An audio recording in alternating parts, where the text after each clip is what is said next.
Greece has warned the European Union is not in a position to handle a repeat of the 2015 migration crisis. Its migration minister said the bloc must attempt to stop people from fleeing the conflict in Afghanistan to stem the flow of would-be asylum seekers. Notice Mitarachi ramped up his calls to follow through with the deportations of Afghan migrants that have failed with asylum bids. The Greek was amongst a group of ministers from 5 other EU nations that said ending returns would send the wrong message. He said, it would lead to more people trying to leave and come to the European Union. Mr. Mitarachi has suggested that the EU should offer more support to Turkey to help relieve the pressures of more migrant arrivals from Afghanistan. He also raised questions over whether the bloc would be able to deal with another migration crisis.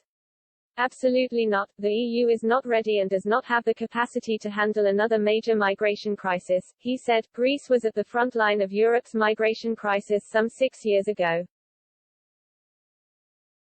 Almost 1 million people, mostly from Syria, Afghanistan and Iraq, landed on its outlying island after the dangerous crossing from Turkey's shores in makeshift boats.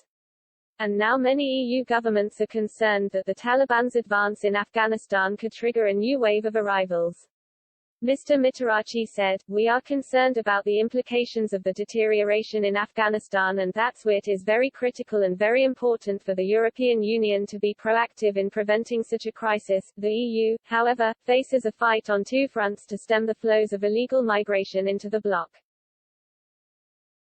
Its borders with Belarus have proven to be a tricky prospect to deal with when President Alexander Lukashenko has been accused of helping facilitate people's journeys to the EU.